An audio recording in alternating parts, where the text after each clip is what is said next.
তো লাল শাক যদিও দেশের মধ্যে এত তরতাজা না, তারপরে মোটামুটি খাওয়া যাবে আর কি। তো লাল শাক রান্না করব।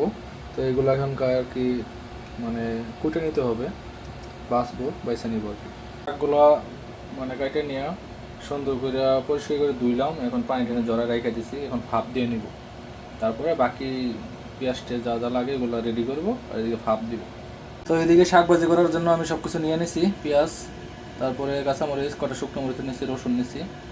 আর এইখানে আমি শাকটা ভাপ দিয়ে নিছি, সিদ্ধ করে নিছি, এখন ভাজি করব।